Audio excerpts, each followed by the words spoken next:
Hello and welcome to the podcast. I'm Karen Weaver. It's January 2026 and the podcast audience continues to grow. Some of you may not know that these podcasts are also on YouTube. If you watch or listen there, I have opened up a community conversation thread to hear from you. I'm asking a simple question. How can we fix college sports, especially if Congress doesn't intervene? What is the future for Division 1, 2, and 3? I'd love to get a dialogue going on the YouTube podcast site. Check it out and add your 2 cents. You know, one of the things that's really important to so many schools right now is revenue generation. It is top of mind for all campus leaders, especially in college athletics. My guest today leads one of the most consequential revenue driving engines in college sports. Michael Schreiber is the founder and executive chairman of Playfly Sports. Playfly Sports partners with more than 65 athletic departments and conferences to unlock new sponsorship, multimedia rights, ticketing, NIL, and fan engagement dollars, helping campuses modernize their business model and reinvest more in the resources for student-athlete experience. Mike, welcome to the podcast. Thanks for having me. I'm excited to be here. This is a treat for me to be here with you, Dr. Weaver. Well, our paths have crossed a number of times. In fact, you gave some great conversations on a panel we were on together in Atlanta. So I find your insight incredibly helpful for senior leaders. Let's sort of just start. Where were we? Even 5 years ago in college athletics with revenue generation, what did those models look like?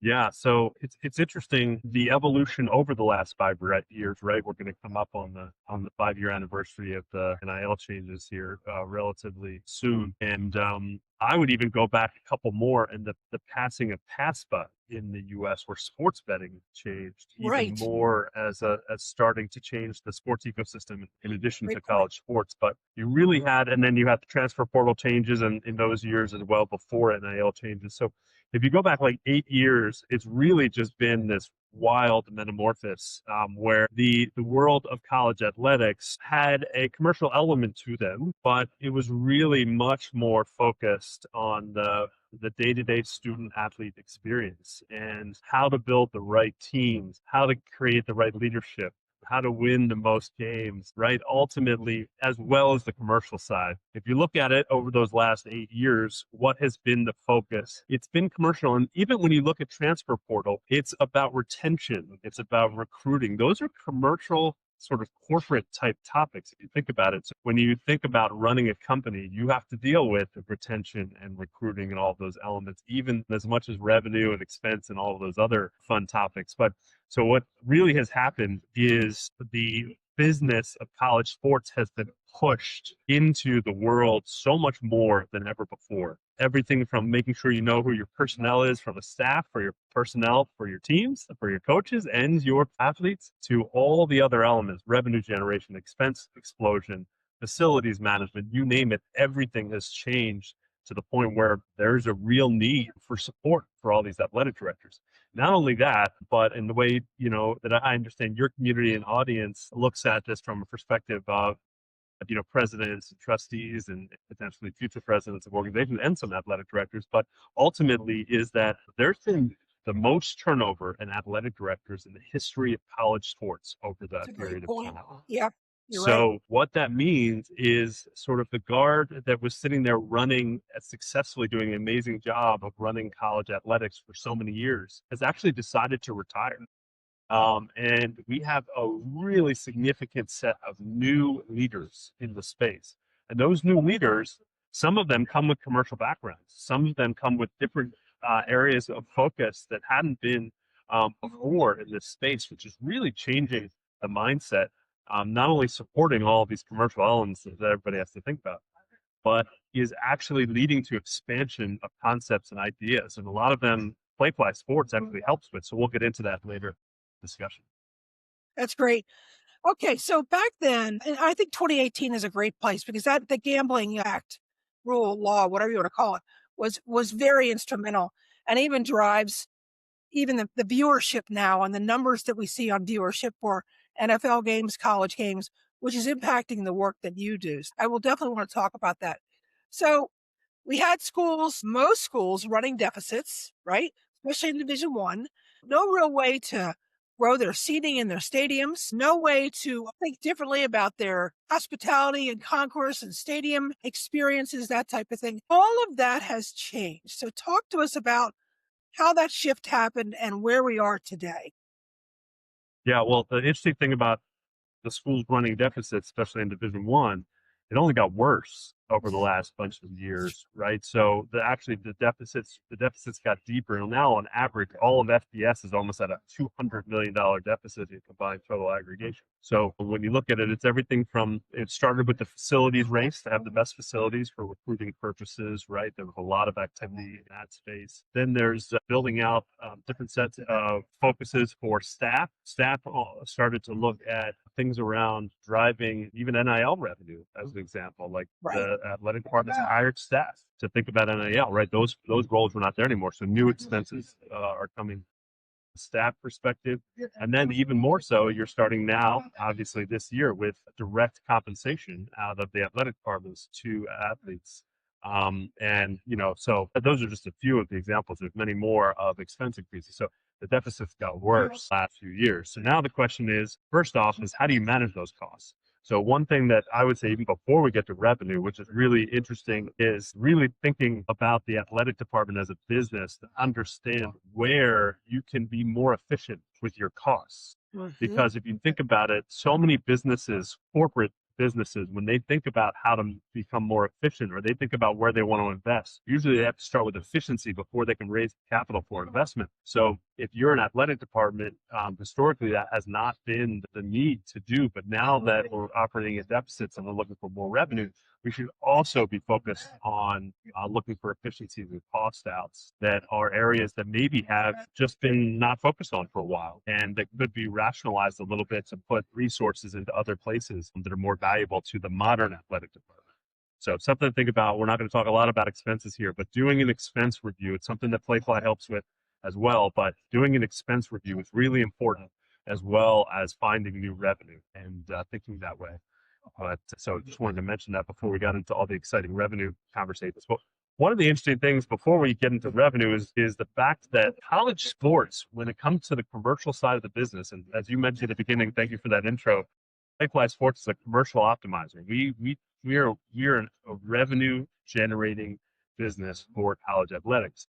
And when you actually look at college athletics and you compare it to the other sports and ecosystems that are in the industry, it's significantly undervalued. And I wanted to take you through, if now's a good time, maybe some stats on some of that Absolutely. undervalued, just to give your audience a sense of a level set of this nature. So, for example, I'll hit sponsorship revenue, which is a key category that Playfly Sports drives for a minute. But if you look at it, the NCAA, using Power Four as an estimate, is around 13 million on average per school of sponsorship revenue. When you look at that against the NHL, it's 42 million a team. When you look at that against the NBA, it's 50 million a team. When you look at it against baseball and MLB, it's 61, and NFL, it's 72. So you can see there's a huge gap between the college. And if you look at the fandom is equal or sometimes bigger at the university than it is at the pro team, and longer connected than those other sports brands. So the interesting thing is there's significant undervalued elements here, and taking into account viewership, when you look at the undervalued element, the viewership is much higher. Even media rights are less today. So for example, the new NBA deal jumped 2 to 3 times its old deal in multiple billions of dollars. College sports has not jumped that size in ages. It's still dwarfed by the pro leagues. But when you look at viewership, regular season viewership of football and basketball gets you about 1.1 billion viewers for regular seasons of college football and college basketball combined. Compare that. That's 1.1 billion. Compare that to baseball at 187, NBA at 281 million, and NHL at 44 million. So when you combine those, college sports is bigger than all 3 of those leagues combined.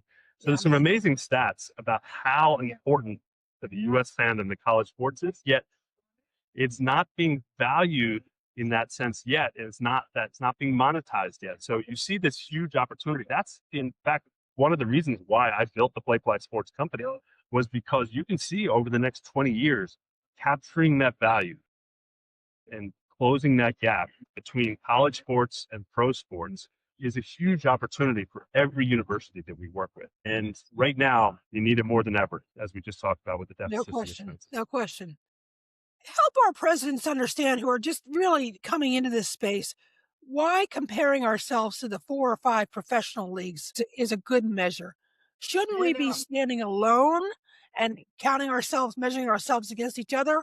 Or why do you, as Playfly, look at us compared to the NFL, NBA, etc.? That's a great question. That's a great question. The reason is it's because of the revenue sources. So the revenue sources look at college and the pro leagues as competitors. So when they're looking, for example, let's take media rights. When a major network is going to decide where to spend their budget for media rights, it's not unlimited, their budget, right? They have a certain budget. They have a certain number of billions of dollars they're going to spend each year on media rights. They need to decide where to put them, what's going to give them the best bang for their buck, and they need to decide what's going to be the most right for their advertisers as well. So ultimately, they're going to be considering the pro leagues, the competitors to college. So if our biggest customers, which it is in college sports, media rights, the biggest customers from a revenue standpoint is going to be those networks and those media companies, we need to be looking at our business the way they're looking at us. So if you look at it from an advertiser perspective, right, whether it's the advertising in the media or the direct sponsorship and corporate partnerships business that every college has, those advertisers also have budgets and they decide. So if you're in a market, let's just say we both live in the Philadelphia market. If you're in the Philadelphia market, you're going to decide as an advertiser that wants to be in Philly, you're going to say, well, I'm going to put a certain amount of my budget into the 76ers as part of my sports investment for my brand. And I'm going to put a part of my budget into Villanova as part of my sports brand. So they're going to be thinking about that from a perspective, and they're going to be comparing across pro sports and college sports. So if we're not thinking as an industry that we're competing not only with our friends in our conferences or our other fellow conferences, we should be thinking about who we're really competing with, where the revenue is coming from, which is actually pro sports. And the cool thing about that is college sports doesn't get compared very often that way, but actually wins on most metrics. So part of what we do at Playfly Sports is we create and we use our data. We have proprietary fan and commercial data that we actually present to the advertising community. We present to the media rights community to continue to propel how important college sports is. We actually work with pro teams as well. So we actually get to see both sides. Yeah. We have the data from both sides. So we can be the most honest truth for all of our partners. But when you look at this aggregation of college sports, it's really amazing. I'll give you one more stat. Look at attendance. College football average attendance is higher than the NFL. So it's amazing, right? So when you look at it, when you look at the average attendance in a college football, if you take like the top 32 teams and compare them to the 32 NFL teams, average attendance for college football is 76, almost 77,000 people. NFL is just under 70,000 people. So college football is beating the NFL. So there's full stats around how important college sports is. And you need to use those facts, those stats, that proprietary data, wherever you can get it, to try to drive this revenue. And that's going to be a way to close the gap here on the undervalued element. Mike, I think that's an incredibly helpful explanation. I don't think that presidents think about, why is our media contract valued the way it is? Because the media company has, certain platforms that they want to monetize to their advertisers. So what do their advertisers value? And we talked a little bit earlier about the explosion of sports gambling, the idea that there's more competition to get in front of those eyeballs that follow college sports, and gambling is one of them. So that has driven up some of the revenues as well. Am I correct on that? Yeah. Well, so gambling is an interesting category because if you look at it, you don't want to create any mindset for college kids to think about gambling before they're of age. So you have to be sensitive to that. But ultimately, majority of the people in the stadium and majority of the people watching at home are of age. So just like in a pro team that does a significant amount of sports betting advertising, college does not today. And it's an opportunity actually but it has to be done right with the right mindset and the right models, because you don't want to influence the student base in a way that's not appropriate. But it is a category that's missing today in a big way, that does, when you look at the competitiveness between college athletics and pro, in terms of one of those categories that's not really being tapped into. And at one point, when we did, and Playfly actually did a number of these deals, we got a number of schools comfortable with the model and started doing some sports betting. And then there was some discomfort at one point, so we slowed that down. But we think there's an opportunity to do that in a smart, responsible way, that doesn't impact the student body, that really focuses on the audience in the stadium and at home. So there's an opportunity there. One other area to mention in terms of opportunity is women's sports. So if you think about what's happening in the category for women's sports, you're hearing a lot of buzz, certainly, about the WNBA and all these great new leagues that are coming out of soccer and volleyball that are focused on women's sports, which are really getting a lot of growth and excitement. But if you actually look at the real numbers, when you look at like TV viewership as an example, 42% of the audience nationally for watching TV women's sports are college games. So actually that means almost half of the women's sports watched in this country is not WNBA, is not these amazing new pro leagues. It's actually women's college sports. So we're actually building in the ecosystem of college sports this cottage industry of a whole new monetizable category for college sports to think about a little deeper than we are today. And Playfly Sports has been really focused on this women's category, because we do believe that we need to put a little more emphasis in this category to drive significant new revenue streams. So we're a big believer. One of the things we did is we partnered with the University of Nebraska. And if you saw it a few years ago, it was the largest women's sports event in the country. I sure did. Which was Absolutely. so much fun. So it was putting the Nebraska women's volleyball court in the middle of Memorial Stadium in Nebraska and filling up that stadium, 92,000 people watching a volleyball game outside. Amazing flyover by our military, just an inspiring event. And to create the largest women's sporting event in the history of the U.S. was so much fun. But it's just a little bit of that sort of momentum and that excitement that is continuing to drive more and more, I think, revenue over time here. And that revenue obviously comes back and is going to help with the student athlete experience and all the other elements to fill the buckets and to close the deficit that's needed in college athletics today. So we're excited about women's sports and continuing to invest, but it doesn't happen by itself. Yeah. So yeah. there needs to be focus. You need to bring in the right partners like a Playfly Sports, and you need to invest to really figure out how to monetize those categories. It doesn't happen by itself. Okay, so we talked before that we started about you having a couple of examples of a Big Ten or a Power Four kind of program that you've worked with, and a mid-major, so that presidents who are looking at in those kinds of schools might have an idea of the service that you would provide and how you differentiate in the reality of where that school sits in the ecosystem too. So you start where you'd like. Sure. So basically, and I'll just explain what we do. We come in first and we help look at the school's revenue streams and help them figure out where the opportunities are. We tend to focus a lot in the sponsorship categories. That's the history of the Playfly Sports Company in what's called multimedia rights, or sometimes called MMR, which is heavily the sponsorship category, corporate sponsorship elements. But we work in all revenue streams. We do ticketing, we do fan engagement, you name it. We're involved in driving revenue for schools, but our history is in sponsorship, so that's where we have the most experience. But we get brought in, we look at the revenue streams, and then we put a plan together that says we can actually drive growth. Sometimes we'll help do this, and then it turns into an RFP that we bid on ourselves. And sometimes it's we get engaged first and help develop a plan overall, and then we continue to execute the plan. So it depends on where the school is in their mindset when they're ready to actually start thinking about driving more revenue. We can come in and do that assessment. But ultimately, some great examples, as you mentioned, we've come in, and just to give you a sense, some major Big Ten programs, two of the largest Big Ten programs in the country, we've come in, and in just the last few years, one actually was doing a bunch of their commercial work in-house and their sponsorship work in-house. We came in, we've really seen almost a 25% growth rate in that business since we started. Another one of those Big Tens in the last couple of years, we've been able to find a 20% growth rate in there revenue streams in that space. And then the question comes, well, wait a minute, those are big, Power Four schools with huge football programs that are driving hundreds of millions of dollars. Fine.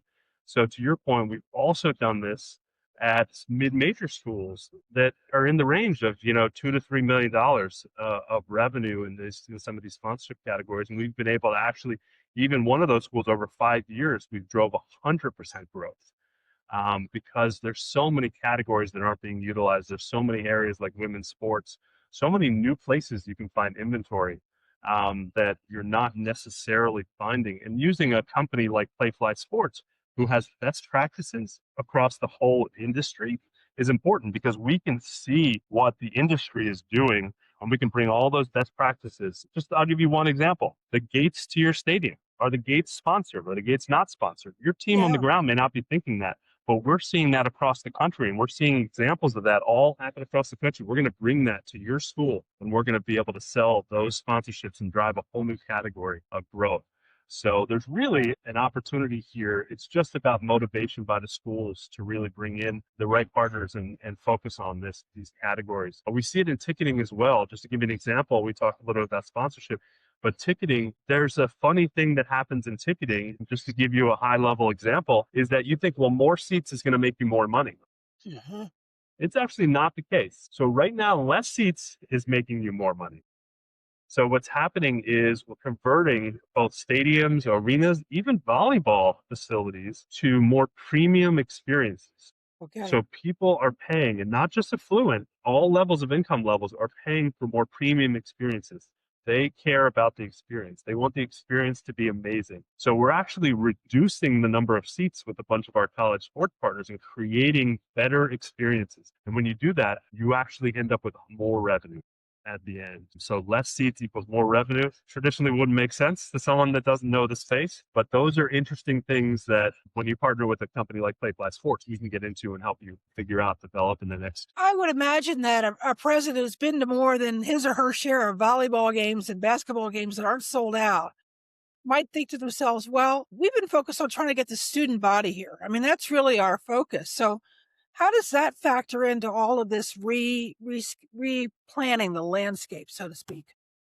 Yeah, so I think one of the elements actually that's helping with that is using student athletes in the marketing. So the interesting thing is there's been an evolution since the world of NIL has been upon us, which is we now have access to this really interesting marketing tool that we never really had before, which Mhm. is actually the student athlete.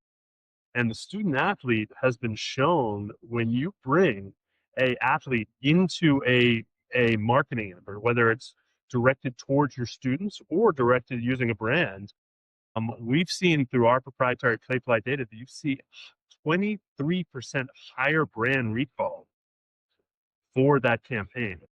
So what that means is athlete-led marketing is going to help you get more people in the STEM. So use your athletes, not just pay them, use your athletes to drive marketing. Your students are going to see that authenticity and they're going to get excited about the athletes and they're going to come to more events. Your brands are going to get more value out of driving their goals and they're going to spend more revenue with you. So all boats rise with the tide. So I'd say one of the key elements to think about is student athlete marketing. And we have a product and a business called Playfly Max, which helps drive all this NIL interaction and student athlete marketing. That we help schools do that and help drive that with. So I would say that's one key element. The second element I'd throw at you is fan engagement. Using digital platforms to engage the younger audiences. And obviously the student base is perfect for digital platforms, right? These are kids that are on their phones all day long. Unfortunately, hopefully not through your classes, Dr. Weaver, but they're on their phones all day long. And ultimately, if the experience is good for them to have amazing digital experiences, we work with an amazing company that's a partner of Playfly Sports called WMT, who builds all the tech for all of our fan engagement, amazing products, platforms, applications, websites, fan data profiling, and then creates these marketing experiences that reach out to the fan bases and the student bases to really engage them. So if they're connected and they're using their phone and they're seeing all these updates and the social media posts and they're connected and there's athletes being authentic about the school experience, all of that is going to drive people back to the stadium. Okay. Okay. That's very interesting. I actually did not know about that app piece. And I think that's like next level thinking for the presidents. They might typically think, well, they'll just put posters up and say, game Thursday night. Here's see, you're talking about something completely different. You know, it's Yeah. a customized app for the school. Am I reading that right? Yeah, that's right. That's right. For the athletic department, for Yes. Yes. athletics. Yeah. Yeah. So you could, there's also for the school, right? The school, you can do that as well. But I'm specifically talking about engaging with the athletic department, Okay. and the athletes and the sports and driving kids and getting them more excited about attending the games, about being part of the cultural experience of this, of the sports that are being played on campus. Okay. So yeah, you got to go where the audience is. The kids are, don't use 100%. paper. That's Don't right. use paper. Or put it on your website. Yes, right, right, Yeah. exactly, exactly. You mentioned I want to dive a little bit into NIL because I shared with you a potential possible copy of a contract for a high profile college football player that was circulating on the internet today. And one of the things it talked about was money coming from multimedia rights partnership as part of the NIL payment. Can you explain that to me? I don't even know if it's right, but it's out there and I wanted to try to understand Sure. So the rules are changing every year or so. So it. this is an interesting fluid, right? The rule this year is going to be different than the rule next That's year. right. But ultimately, the goal is to do two things. Is when you're talking about NIL. One is thinking about how to fill the revenue share bucket, right? So the school's looking for what is the source of that 20.5 million dollars of revenue sharing going to come from? Is that directly out of the school's budget? Are they going to raise some funds from donors? Are they going to create a marketing fund? Are they going to get a third party like a Nike or a multimedia rights partner, somebody to help fund some of that? Yeah, they're looking at that. They're trying to figure out, just like any other budget, how do we fund our budget? So that's one piece, right? And then that gets decided by the athletic director, and the president. The team decides how they're gonna allocate their revenue share budget. The other is the actual marketing NIL deals, which can be Mhm. above that cap. And those are legitimate marketing deals that come through brands and corporate partners. And that is a whole nother set of dollars. And that gets, each of those deals goes through the college sports commission and goes through the NIL Go process to get approved. But ultimately, those are the two buckets of dollars that are now being worked on to try to support the athletes as they come in as students. So that second bucket that I mentioned, which is the true marketing deals, usually gets done and has to be activated by people. Now, some of the universities have hired a team of people. We talked about this when we were talking about the expenses growing. Yeah, Some of the universities decided to hire a group of people that says, we're going to hire a group of people that are going to go help the athletes find brand deals and fill those buckets. that's right. Some of the schools have hired third parties like Playfly. As I mentioned, we have a business called Playfly Max, which is a very successful NIL business where we drive significant revenues. We work with a number of the biggest schools in the country driving these buckets. And what we're trying to do is trying to go mash up athletes and structure deals with athletes with brands. So ultimately, Okay. we're trying to figure out how to go find the brands and connect them and the dollars to the athletes. So that's a big part of what we do as a business. So when you say, hey, multimedia rights, yeah, it's not our multimedia rights division. We sometimes get branded as a multimedia rights company, Yeah, but you as do. I mentioned, we do ticketing. We're all commercial optimization, but we do Yeah, have a multimedia rights division, which is very large and successful. But we have an NIL division, we have a ticketing division. So our NIL division does these types of deals where we look at how can we generate a significant amount of revenue from brands to bring to an athlete or to a team. And how can we do that for the school and the athlete? So we structure those deals quite often, and that's really an important part of driving that additional dollar number to the athletes. And it's important if we're good at it for a school and the athletes come to that school, they're going to want to know how am I going to get great brand deals if I come to this school? yeah, And the school can say, well, here's a great example. Let me introduce you to our partner. Maybe you want to structure a deal with the Playfly Max to get a deal going so you can start generating revenue as you become a student athlete here. And that's okay, what we do. okay. So there's really multiple layers to what you're able to offer institutions.